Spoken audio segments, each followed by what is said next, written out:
Okay, so go ahead and get your notes out if you don't already have them out. Please record the title of the lesson, which is Transgenic Organisms. Today's date is October 21st, 2020, and it is Unit 6, Day 2. So I do want to encourage you all to write those three things down: the title, the date, and the number of the day in this unit, in order to practice effective and efficient note-taking skills. The objective of today's lesson: biologists will be able to summarize how and why transgenic organisms are engineered by summarizing a bacterial transformation. So we're focusing on how we make these transgenic organisms and why we make them. And the essential question: how are transgenic organisms engineered? So there's this process called bacterial transformation that you all will be able to summarize by the end of the lesson.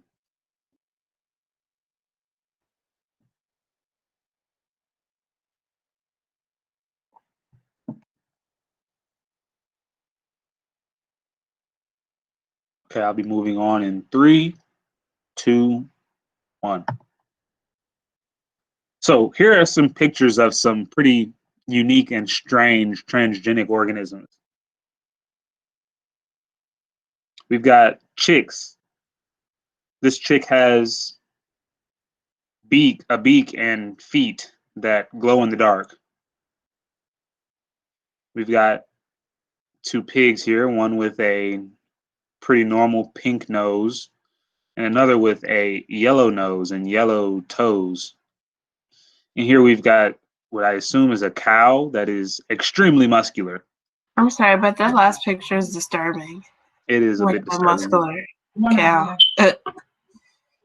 So how do scientists create these animals? Because this is not natural. This is, that chick did not come out of an egg with feet and a beak that glow in the dark. This pig did not come out of its mother with a yellow nose. They must have altered the genes, the codes in the animal, and changed it to something different. That's exactly right.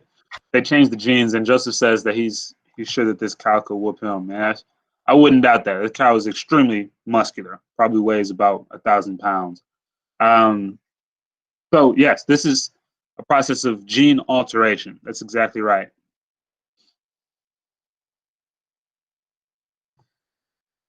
So the definition of transgenic organisms is found here. They are created using a process called genetic engineering. That's basically what Ayana just said, in which scientists use biotechnology to modify organisms by changing, adding, or removing genes.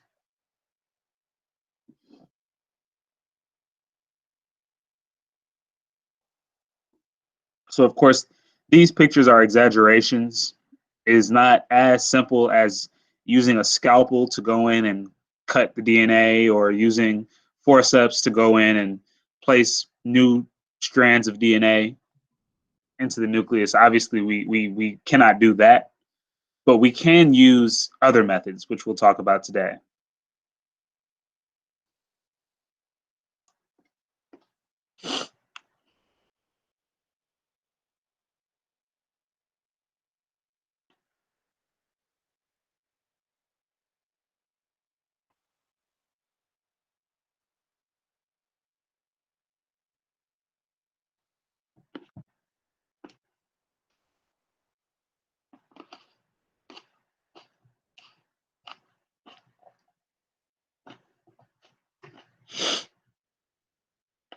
Okay.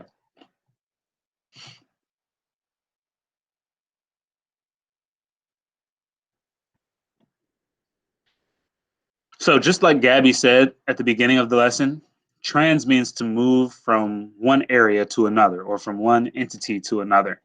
In the case of transgenic organisms, we're taking the genes from one organism and we're adding it to the DNA of another organism. There are other terms for these organisms. We can call them recombinant DNA. We can call them genetically modified organisms or genetically modified crops. but essentially the process is the same. We're taking genes from one organism and we are placing them into the DNA of another. So this ultimately takes a trait from one organism, a trait that would be specific to another from one organism, and giving that trait to another organism.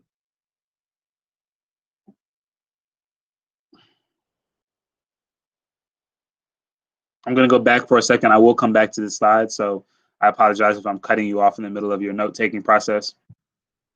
But let's think about this. What organisms do we know have the trait that allowed them to glow in the dark? What organisms? Bioluminescent fish. Okay, excellent. Yeah, so they're a bioluminescent fish. And these fish, literally, they use it to create their own light source because perhaps they live so deep underwater that there is no sunlight. And so they glow in the dark in order to attract food or in order to protect themselves from predators. So we take genes from those fish and we place them into the egg or the sperm of a chicken, and the result is our chicks that can glow in the dark. What organisms can we think about that are extremely muscular?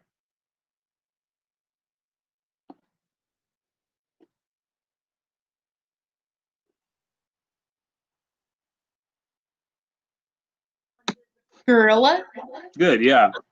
So many gorilla species have an extremely high muscle to fat ratio. And so their bodies do not store excess glucose as fat like our bodies do. Their bodies quickly convert the glucose into muscle tissue. And so we can take those genes that code for those enzymes and proteins, we can give them to cows and produce these extremely muscular cows. So we're taking the genes from one organism that does naturally produce these traits, and we're giving those genes to another organism that does not naturally produce those traits. So I would write down what you're seeing in green here. I would also write down the AKA terms, the also known as terms. Do these animals tend to live long? They can, yeah, and it doesn't. It really just depends on what the genes. Most of these genes do not really affect vitality. They don't affect lifespan, but this is not something that we do very often in animal species. We'll talk more about this tomorrow. This is much more common for plant species, for crops.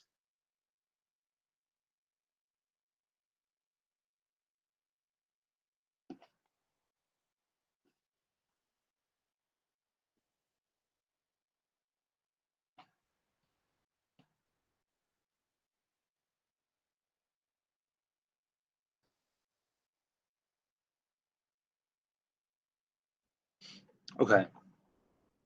Moving on in 3, 2, 1.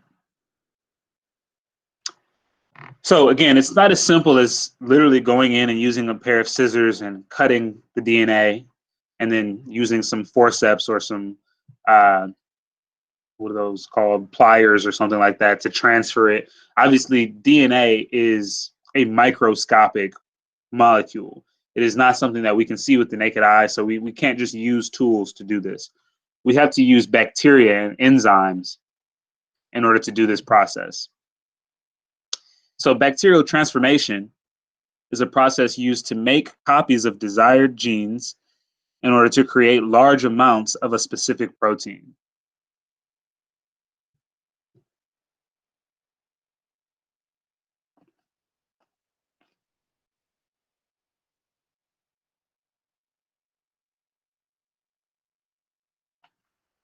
I have a question. Yes.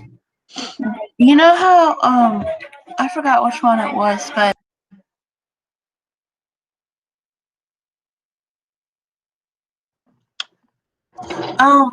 Sorry, I had to think about what I was gonna say. You know how some animals, like if they lose a limb or something, they can grow it back, Yes. or uh, or was that reptiles? I'm not sure. It's one of those. Couldn't they use that DNA from them and stick it into people that have missing limbs? I don't know how that would work, but maybe they could. I don't know, trial and error, something. I like what you're thinking about. I do like that you're thinking through these questions. Now, this is when you start to get into some of the ethical issues surrounding this research and surrounding these scientific advancements. So we're going to talk more about that later in this lesson, but you're thinking in the right way. So in addition to writing down the definition of bacterial transformation, please also write down the steps of bacterial transformation.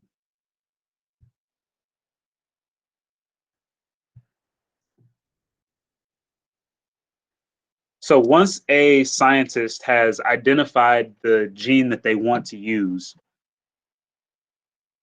they must first cut or cleave that desired gene from an organism, from the organism that naturally produces it.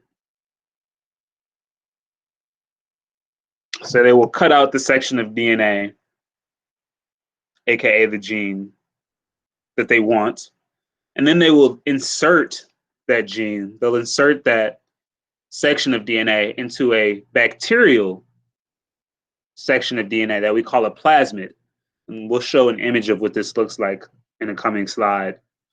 So they'll cut out the gene that they want, and they'll then insert it into a circular plasmid. Wait, before you go, I'm still writing number 4. Right.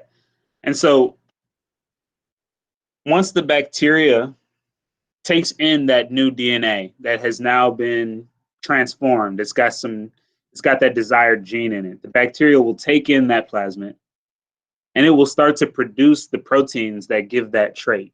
So whether the proteins that give the trait are bioluminescent or whether they result in extremely dense muscle fibers or whether they result in a specific chemical that tastes nasty to pests or whether they result in leaves that are drought resistant, that new DNA is now producing a new protein, which leads to a new trait. And so the bacteria that are capable of doing that are selected. Mr. Rod. Yes. So let's say something, I guess, an animal got its genes got altered. Does that pass on to its offspring or no? It can, depending on where these alterations take place. So we know that at this point we know that there's a difference between somatic cells and gamete cells. What is a gamete cell?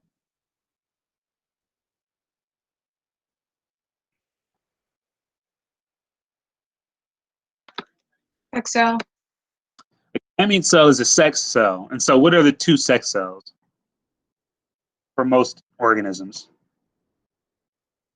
Sperm and egg. Sperm and egg, good.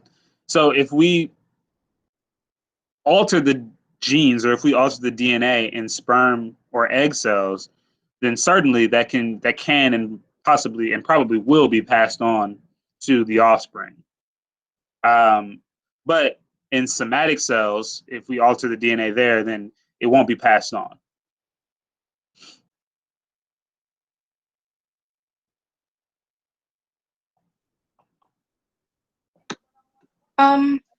What would happen if you put a trait that usually belongs to a eukaryotic organism into a prokaryotic cell? That's a good question. Now, this is essentially what we're talking about here. We use bacteria, which are prokaryotes, to grow and generate copies of these eukaryotic genes. So the prokaryotes themselves they're not developing all of the traits of the eukaryote. So you know, we've got to think about this kind of from a macro level. So, of course, like if we think about humans, we've got DNA that is made up of 3 billion base pairs, and there are 30,000 genes in our DNA that make us humans. So that's quite a few. And each of those genes is making between 1 and 5 different proteins. So we're not focused on, you know, we're not focused on all 30,000. We might just be focused on one of those genes. And so just by taking one gene and putting it into a bacteria, putting it into a prokaryotic cell, we're not all of a sudden creating, you know, these really sophisticated bacterial cells. We're just creating bacteria that are really good at making maybe those 1 to 5 different proteins. So really good at making insulin, really good at making melatonin, really good at making melanin, whatever it may be. Whatever your desired protein is, we can use bacteria to basically overproduce that protein. But they're not producing all of the proteins that would make them more complicated organisms.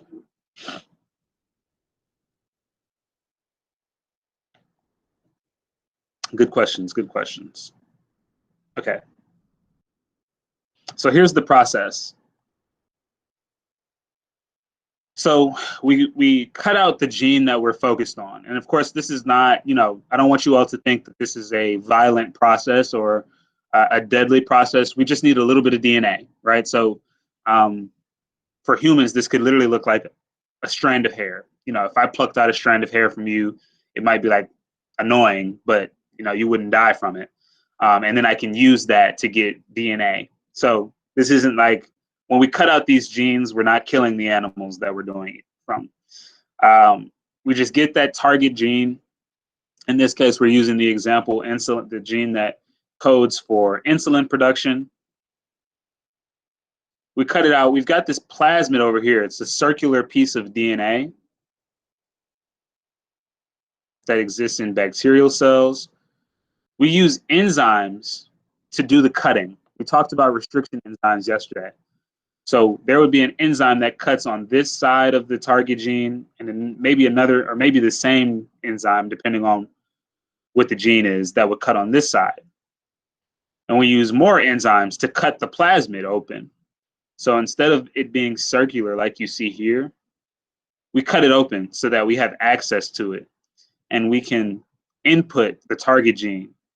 So do you see how we started off with this circular? You can see where the relative position of the green and the red parts are. Now we insert the blue. So this is called the recombinant plasmid. This is the plasmid that has been combined with the target gene. That's why we call it recombinant. And now this recombinant plasmid is going to kick the production of insulin, in this case, into overdrive. We're making a whole bunch of insulin now. So this specific bacteria cell will now be really, really good at making insulin.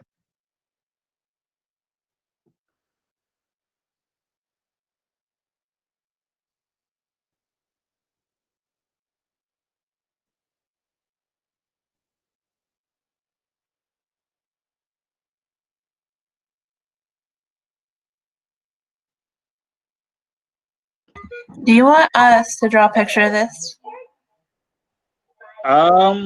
You can if you think it would be helpful. In fact, I'll leave it on the screen for maybe 60 seconds if you think it would be helpful. Okay, thanks.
Mr. Red, Yes.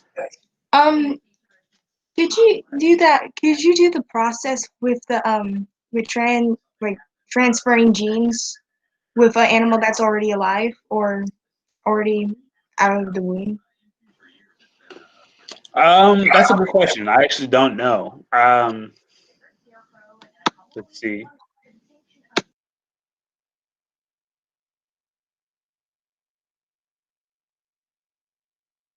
I imagine that it's not that simple. Um, because you would need to be able to input this new DNA. You'd need to be able to input this new DNA into an undifferentiated cell. So either a stem cell or the cells that are present in newly fertilized cells. So I would imagine that it's not as simple as, doing it into inputting it into a fully formed organism.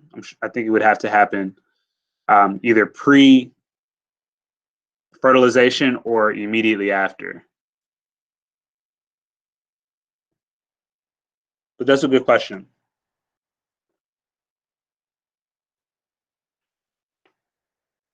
Okay.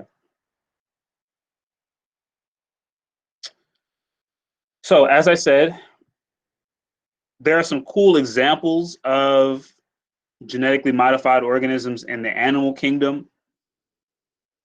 But for the most part, we really use genetically modified organisms for agriculture.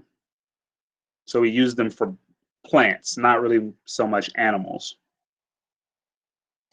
But in some cases, we can use animals to produce, or bacteria, to produce specific antibiotics or vaccines that are useful to us. So medicine is one area in which transgenic organisms are very important.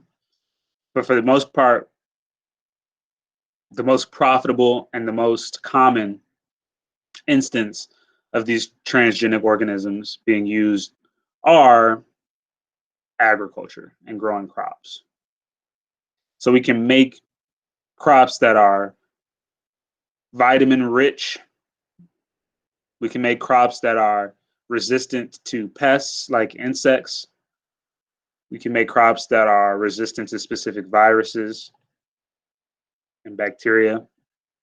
Plants that are drought resistant.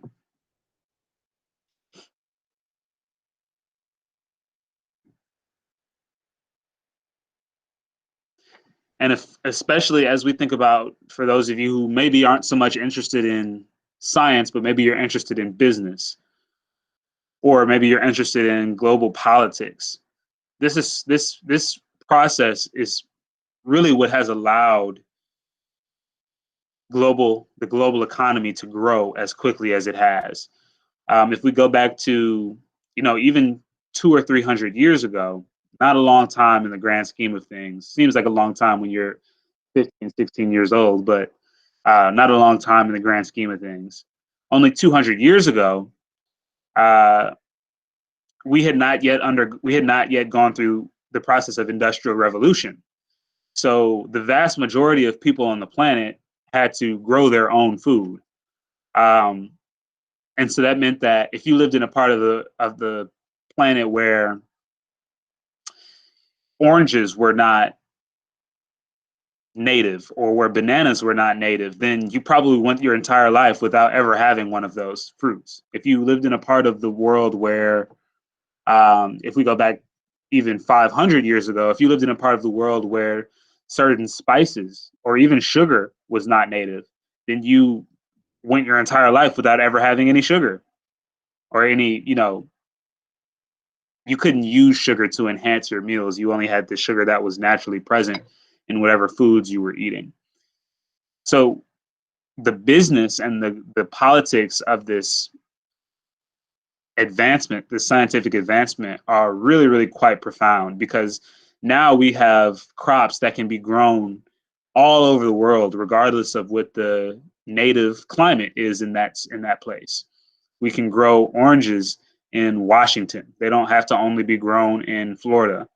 We can grow bananas that are able to make it. They can travel long distances without going brown and without spoiling. And so now you can essentially eat whatever you want, wherever you are. And so this really exploded the global economy. And it also meant that governments across the world had to figure out how to trade effectively. So when you hear about all these trade deals in the news, oftentimes it really is about crops. China is probably the -- 1 buyer of corn that is grown in Iowa. And so, you know, these advancements in science are cool scientifically, but they're extremely important when we think about profit, when we think about politics, when we think about government. So good to know. Let's watch this video and see what the top 7 GMOs are.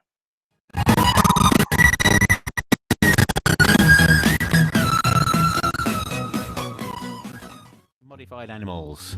Over the past 30 years, biotechnological developments have allowed scientists to alter the genetic makeup of bacteria, plants, and animals. Here are 7 of these such experiments, but they represent just the tip of what will become a massive iceberg.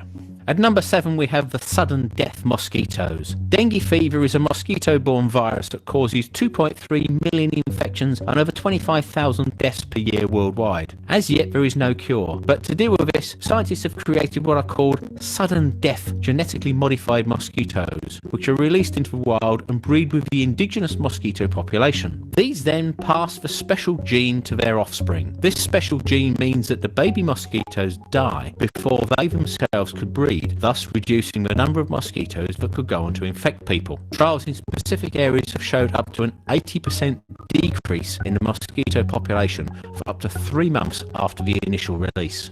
Number 6. Glow-in-the-dark cats.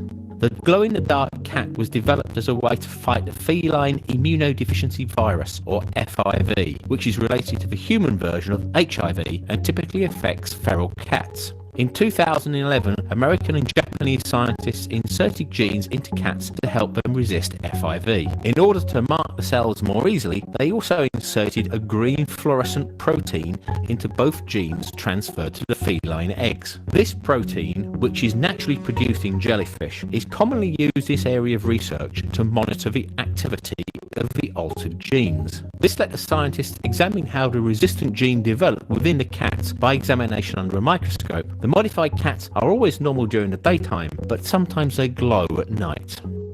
Number 5. The web-spinning spider goats.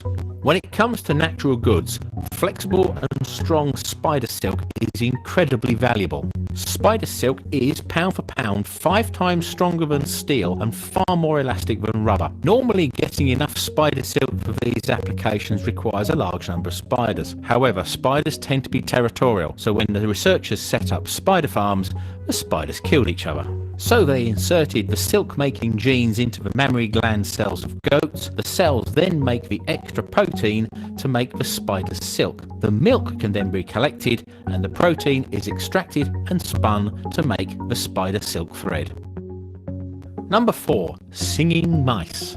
Sometimes there is no defined end result for the genetic tweaking involved, and this is what happens with the Japanese evolved mouse project. It's a bit like adding some extra genes and let's see what happens when the results of the experiments are allowed to breed. One morning, whilst checking on a new litter of mice, researchers discovered that one of the baby mice was singing like a bird. They focused on that mouse and have now bred over 100 mice that can sing, but it doesn't end there. They noticed that when normal unmodified mice grew up around the singing mice, they too began to use different sounds and tones, almost like a simple language. The project's goal is to artificially speed up evolution, but we may have just created a super talking mouse that will one day go on to take over the world and experiment on humans in the future. Number 3. Popeye pigs. For all you meat eaters out there that love bacon and hate vegetables, Japanese scientists have taken pigs and added the gene from spinach. This creates a healthier meat with a lower saturated fat content and contains proteins that are found in the spinach leaves. Dubbed the Popeye pigs because of the spinach, these pigs have been inserted with a special spinach gene that converts the saturated fat into unsaturated fat. Although the pigs have been cleared of any health complications, their announcement was met with a public outcry. Maybe a better solution is just to eat more greens with your organic pork instead of trying to create pigs that do both. Number 2, cows that produce human milk. Babies could be fed on human milk produced by cows in the wake of the latest genetic modifications. Scientists have created cattle that have been given human genes to make their milk contain the same nutrients and fat content as breast milk. However, human milk differs from cow's milk in several important ways. It contains high quantities of nutrients beneficial to the baby's growth, and also special immune system antibodies that are specific to that mother and baby, which could never be replicated using this method. Number 1, glowing zebrafish. Glowfish is a patented brand of genetically modified fluorescent zebrafish with bright red, green and orange fluorescent colours. Though it was originally created to show the presence of toxins in water, it was the first genetically modified animal that has gone on to be widely available to the public as a pet. In 1999, scientists at the National University of Singapore were working with a gene called the green fluorescent protein, or GFP, originally extracted from a jellyfish that naturally produced a bright green bioluminescence. They inserted the genome into the zebrafish embryo, allowing it to integrate with the zebrafish's genome. This caused the fish to be brightly fluorescent under both natural white light and also ultraviolet light. The idea was to develop a fish that would detect pollution by glowing in the presence of environmental toxins. Thanks for watching, and I hope you Can I say something? Yes. Number 3 was not it. The spider goat, no, that freaked me Yeah, out. that's not really what it, that they don't look like that. They look like normal goats, but their milk produces silk. So there's actually a better video that I can show you all, but they look like normal goats. They produce milk like normal goats, but in the milk you can actually like almost like how you would twist a fork in spaghetti. You can use a tool to do that and get some silk out of the milk. Okay, because that video was kind of scaring me, especially when that the first picture popped up. Mm-hmm. Any other takeaways from that video?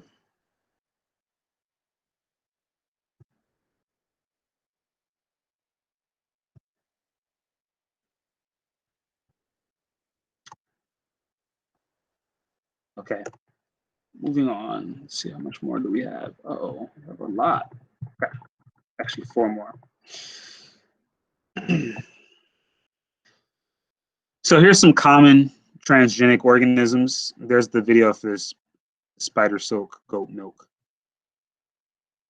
But bacteria that produce insulin, this is really important. And it has a lot of, real societal implications. Pest-resistant corn, oil-eating bacteria, glowing animals, goats with spider silk milk, rice with vitamin A. These may look like your normal goats, but they produce milk containing spider silk protein. These goats have just a little bit of spider in them.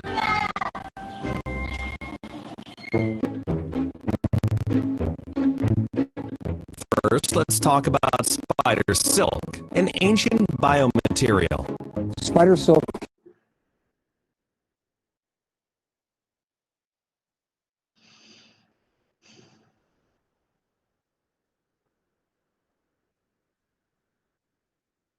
Let's talk about spider silk, an ancient biomaterial. Spider silk has a tensile strength that is higher or as high as any man-made materials and combines out with an elasticity, and that combination far exceeds the materials properties of any man-made materials currently available. We get it. Spider silk is amazing. Why not establish spider farms to mass produce it?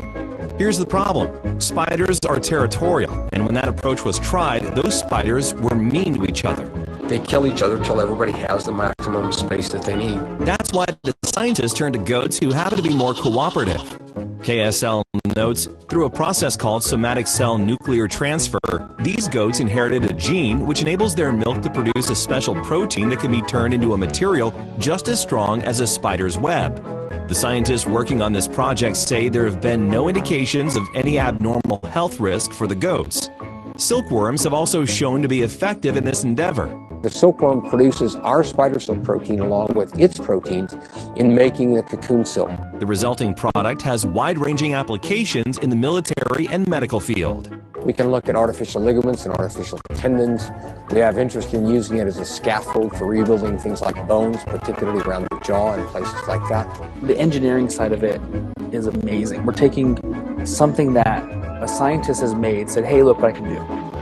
And what I'm trying to do is take that and make it into something that we can use commercially, that we can use on an industrial level to really change the way that we live.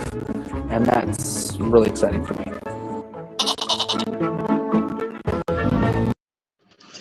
Great.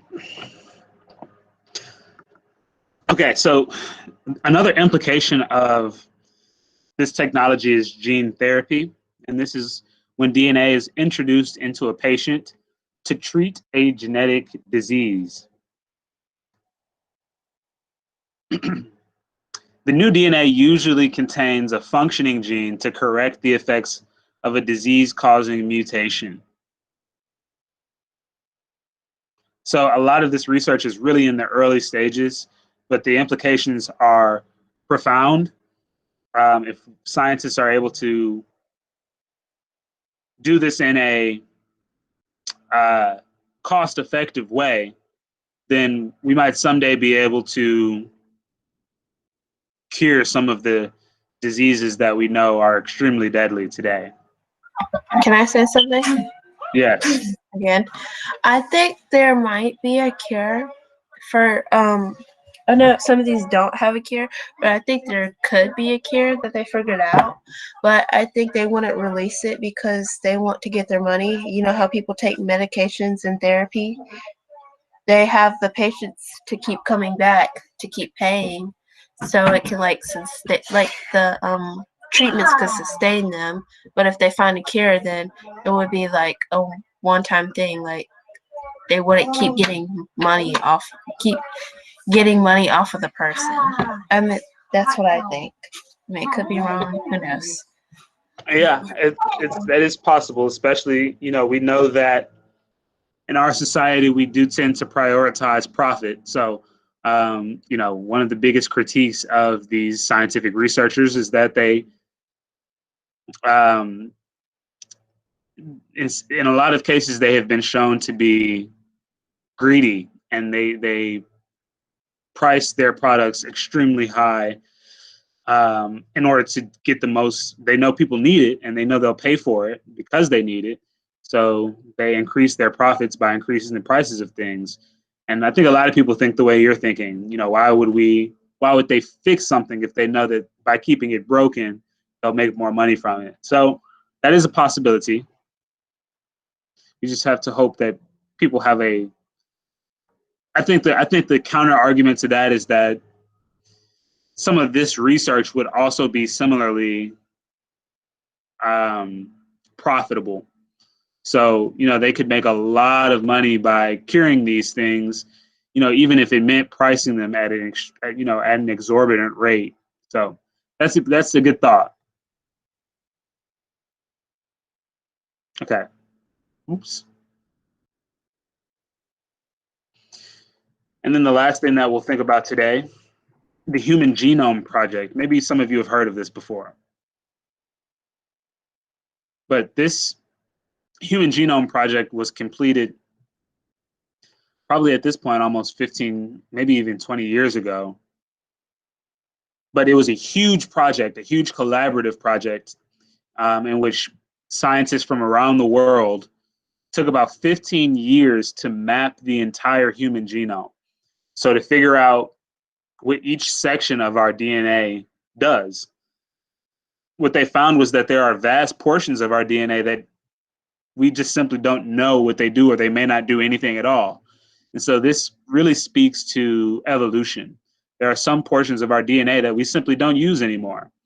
For example, you know, it's likely that there's a portion of our DNA that at one point coded for a tail.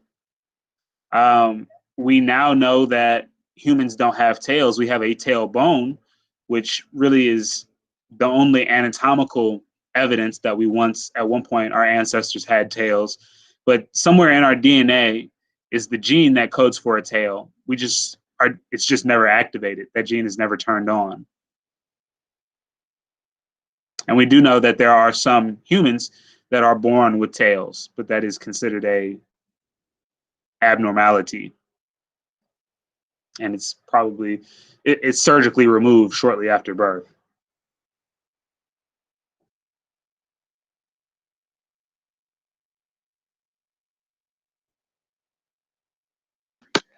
Would it hinder them if they kept a tail? What's that? Would it hinder them if they kept a tail? I imagine that sitting might look a little bit different. Let's see.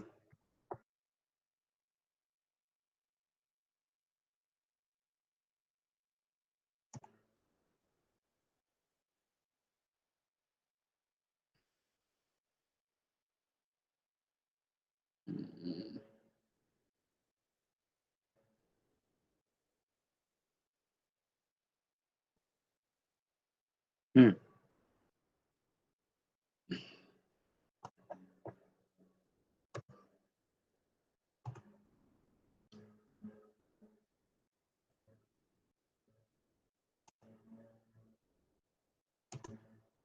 So some of you who are a little squeamish might not like to see this. But yeah, this is a real tale. A teenager in India who was surgically removed. But you'll often see babies that are born with, you know, extensions of their spine that are tails. So I think it probably would be a little annoying. It's probably not, sorry. Is there a bone in it, or is it just fat? I'm pretty sure, let's see, let me go back.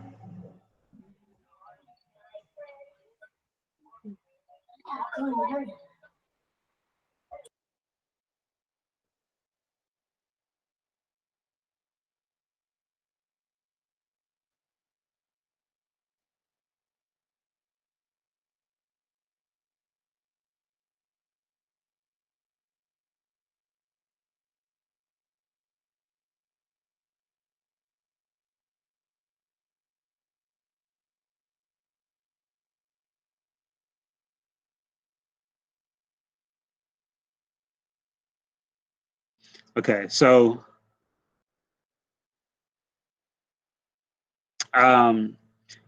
it looks like most of them are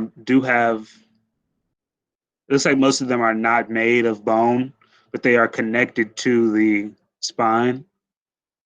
Well, it does say on histopathological examination. So that means that once the tail had been removed, they examined it pathologically and they examined the tissue. That's what histo means. Histology is the study of tissues.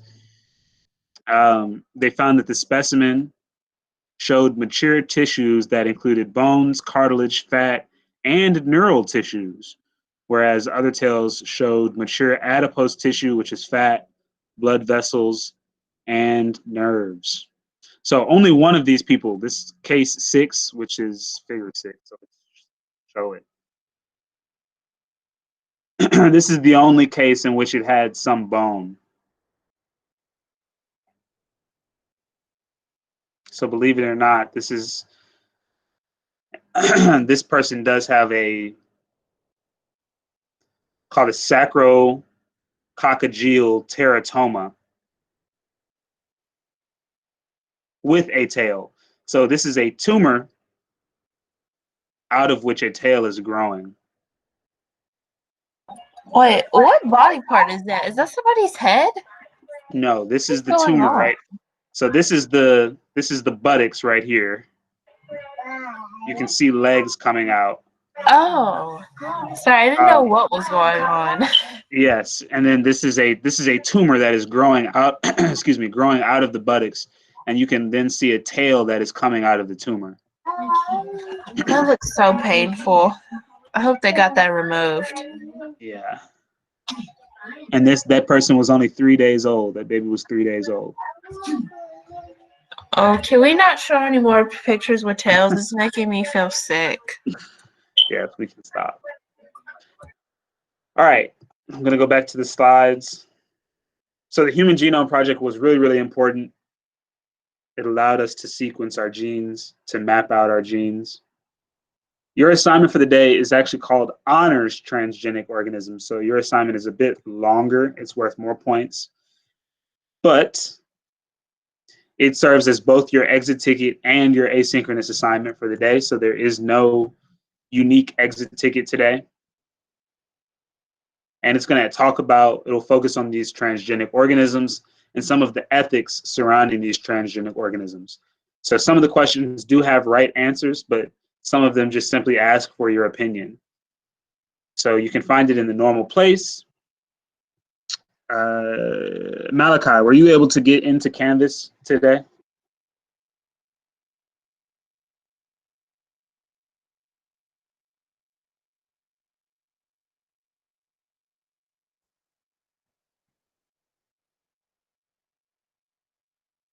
Maybe, maybe not.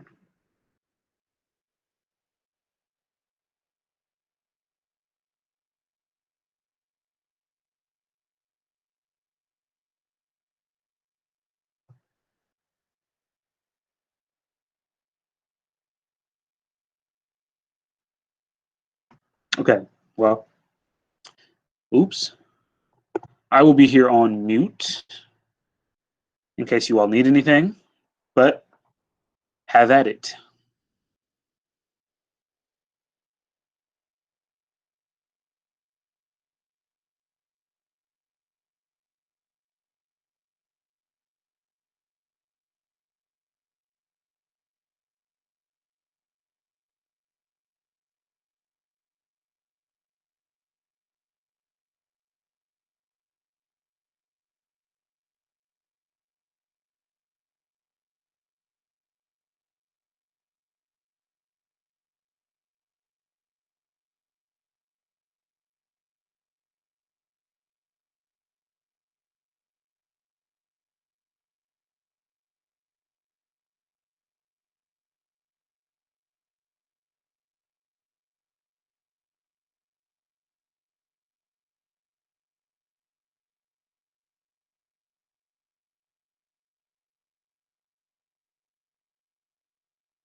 Okay, folks, it's 10:35. I'm sorry, 11:35 on the East Coast. So it is now time for you all to start getting ready for lunch and getting ready for third block. I appreciate all of the questions and inquisitive nature today.